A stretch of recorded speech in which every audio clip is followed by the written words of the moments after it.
The gunshot split the night like lightning. A single dad collapsed onto the asphalt, his body shielding a boy who wasn't even his own. Silence followed. Then the roar of motorcycles echoed down Main Street. What happened next would leave a small town in awe, and a schoolyard forever changed. Before we start this story, tell us where in the world are you watching from? Also, please subscribe to the channel. It will help us to bring you more inspiring stories every day. Ethan Cole never planned to be a hero.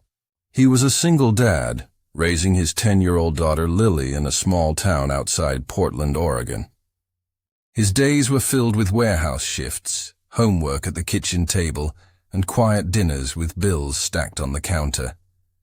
He wasn't bitter, just tired. Nights were quiet, except for the distant hum of motorcycles from the local biker bar. Ethan barely noticed anymore. What mattered was Lily, the only light he had after his wife left years earlier. He carried his exhaustion in silence, the kind that etched lines across a man's face before his time. Life wasn't glamorous, but it was steady. Until that one Friday night at a gas station, when his path crossed with strangers, and loyalty larger than blood took shape under the sound of steel engines and a flash of violence. The boy's name was Mason, no older than Lily. He had wandered into the wrong place at the wrong time. Mason was the son of a biker, Reed Dawson, a patched member of the Hells Angels. That night, Reed sent his boy inside the store while he fueled up. Mason didn't notice the car pulling in fast, headlights cutting across the parking lot. He didn't see the masked men get out, men who weren't there for gas, but for a fight.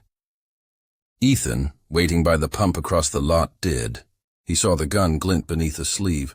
In seconds, everything slowed, the kind of frozen frame you only recognize later. Mason stepped out of the store, a soda in hand, humming to himself. Ethan moved without thinking. In the span of a breath, a father chose to carry another father's burden. The shot cracked like thunder. Mason froze, eyes wide. Ethan lunged, shoving the boy behind a concrete post, his own chest taking the bullet meant for someone else. He hit the ground, breath torn away, the pavement cold and rough beneath him. Reed spun around, his roar shaking the night. The men fled as fast as they'd arrived, tires screeching into darkness. Silence settled over the lot, broken only by Mason's cries and Lily's scream. She had seen everything from the back seat of her dad's old truck. Reed dropped beside Ethan, pressing his hands against the wound, blood seeping through his fingers. "Hold on, brother," he growled, voice breaking.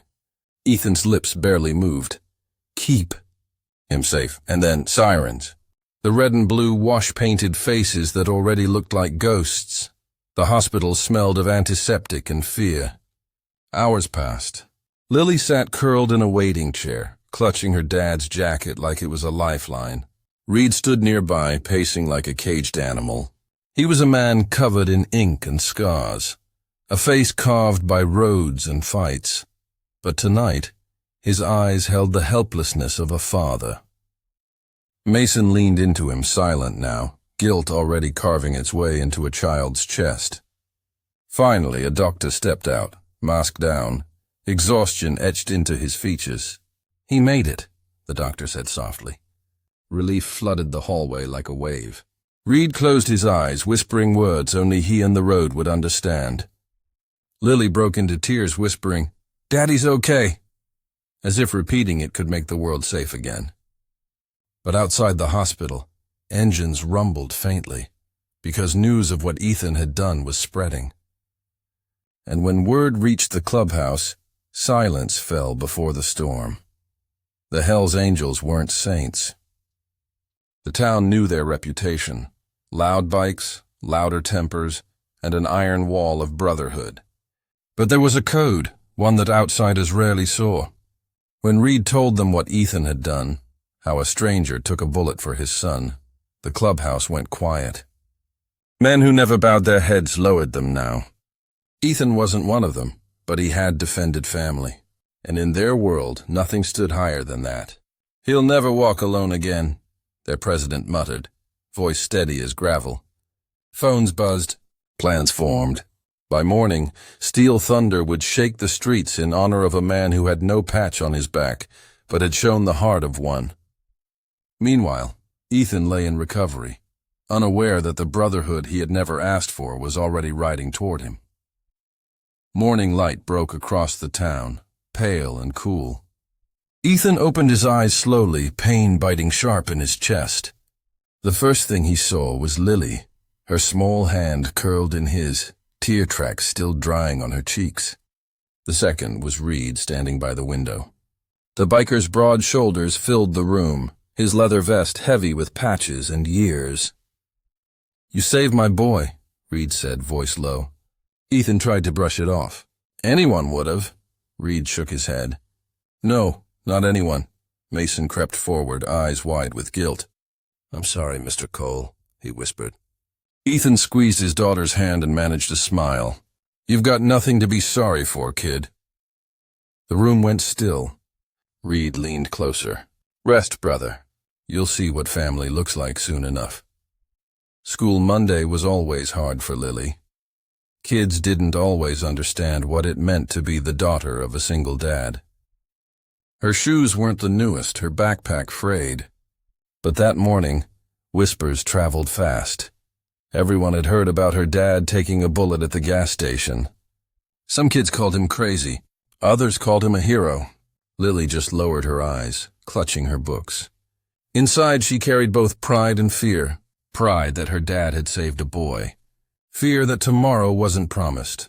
She didn't know that beyond the school gates, an army of engines was already gathering.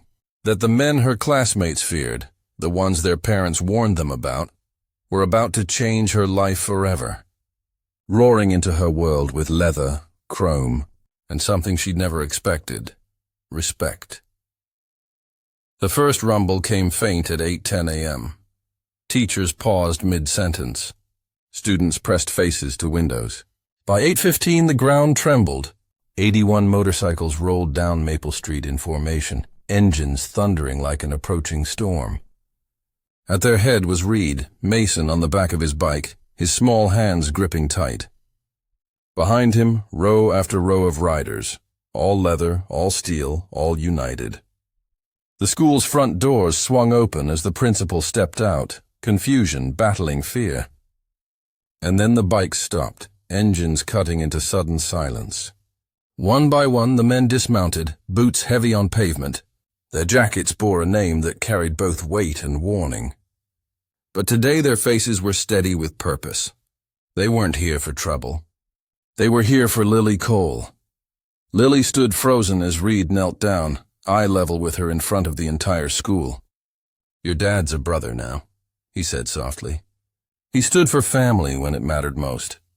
And we stand for you." He held out a small leather vest, custom-stitched overnight with her name across the back. Gasps rippled through the crowd. Lily's hands trembled as she touched it. "For me?" she whispered. Reed nodded. "Your dad bled for my son. That makes you ours too." Behind him, 81 bikers raised their helmets high, a silent salute. Some kids whispered in awe. Others just stared, unsure how to name what they were seeing. But Lily's eyes filled with tears. For the first time, she felt something her little family hadn't in years. She felt safe. The principal cleared his throat, stepping forward cautiously. This is highly irregular," he muttered, glancing at the line of motorcycles dominating the schoolyard. Reed stood, towering over him, but his voice stayed calm. "You want safety for your students? You've got it. No one's laying a finger on Ethan Cole's kid. Not now, not ever." The principal faltered, unused to such unwavering certainty. The teachers didn't argue. Even the skeptical parents in the car line lowered their phones, their own children whispering, "Did you see that?" For Lily, the moment stretched like sunlight breaking through storm clouds. She slipped the vest over her shoulders. It was too big, but it felt right. She looked toward the horizon, imagining her dad walking her here someday, healed, standing tall. For now, 81 men had filled that space, not replacing him, but honoring him.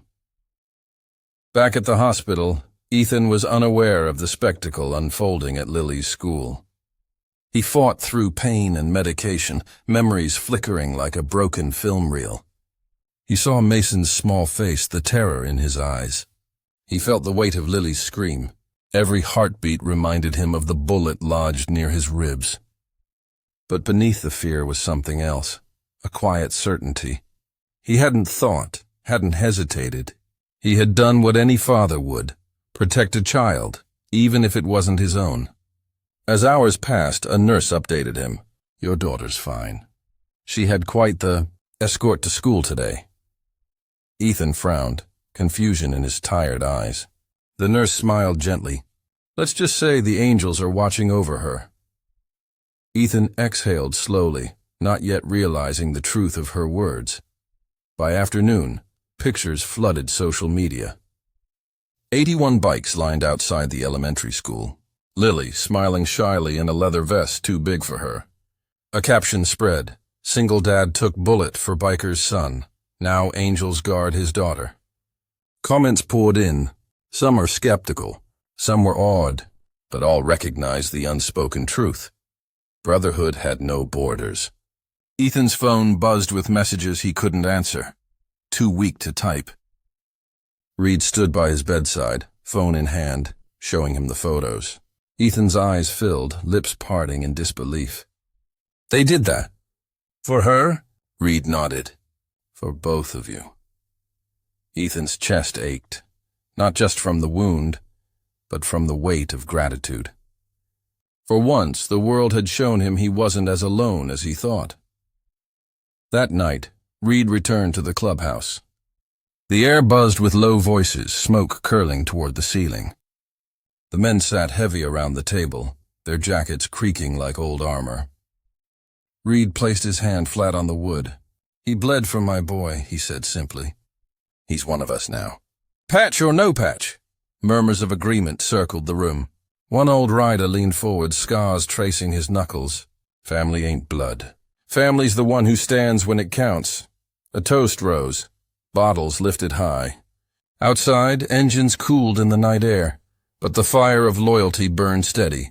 Ethan Cole would never carry his burdens alone again.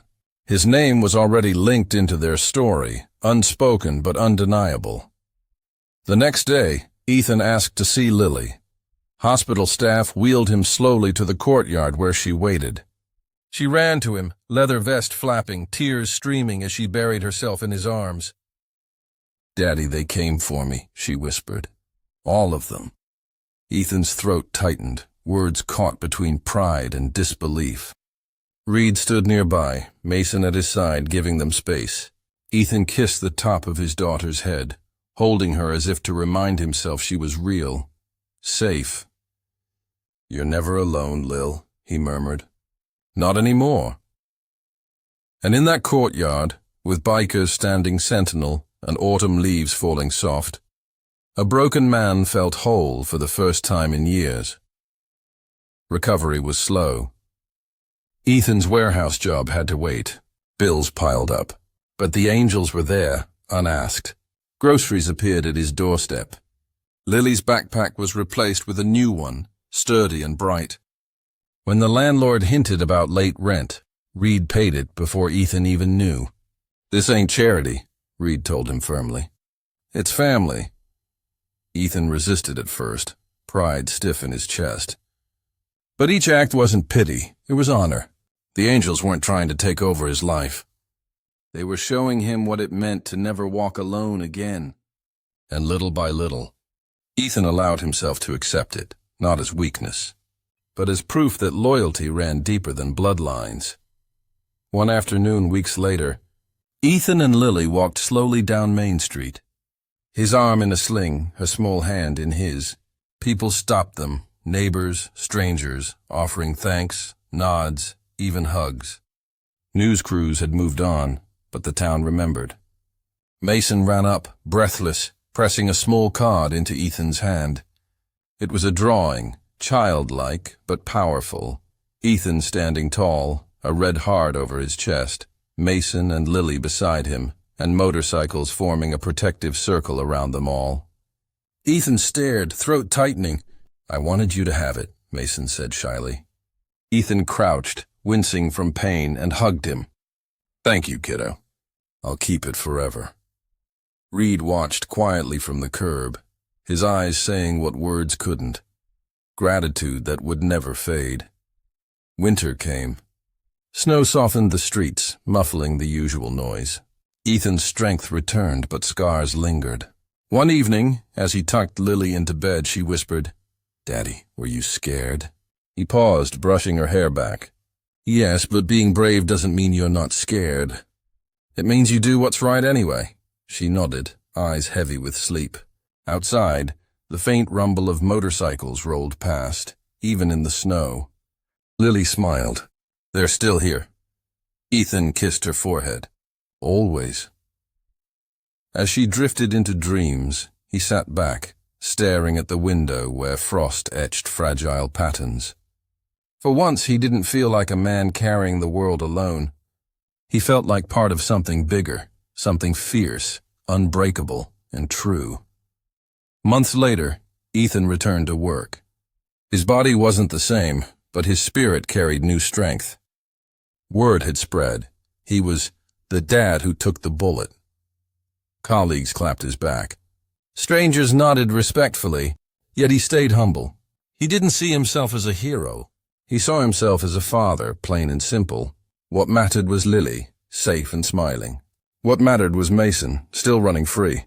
And what mattered most was the brotherhood that had risen around him, unasked but steadfast.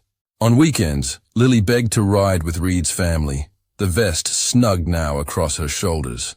And when Ethan watched her climb onto a bike, surrounded by 81 guardians, he realized something. Life had tried to break him, but loyalty had rebuilt him stronger. Spring brought warmth back to Portland. The school held a community day. Families gathered on the field. Parents mingled, children laughed. But when the distant roar of engines approached, heads turned. Once again, the Hell's Angels arrived, not in menace, but in unity. They didn't disrupt. They didn't demand it. They simply stood tall beside Ethan and Lily. For the first time, townsfolk who once crossed the street looked them in the eye and saw not fear, but protection. One mother whispered, "That's the man who saved the boy." Another replied, "And that's the brotherhood who saved them." In that moment, walls between worlds crumbled. Not everyone understood, but everyone respected. The lines between outcast and neighbor blurred, replaced by something stronger: humanity. Ethan sat on the bleachers, Lily at his side, watching the sun dip behind the horizon. Reed joined him, arms crossed. For a while they said nothing, just two fathers bound by a single night. Finally Reed spoke. "You didn't just save my boy. You saved me." Ethan's eyes glistened, voice rough. "You gave me something too, family." Silence held the weight of truth between them. Lily leaned her head against her father's shoulder, Mason chasing fireflies nearby. In the distance, motorcycles gleamed in the fading light, their chrome catching the last rays of day. Ethan whispered to himself, almost a prayer, "No one walks alone." And in that moment, under a sky painted in gold and steel, it was true. When one man bled for another's child, brotherhood answered with thunder. Ethan's story reminds us that courage creates family in the most unexpected places. If this story touched you, please like, subscribe, and press the bell icon so you never miss another tale of loyalty, dignity, and human strength.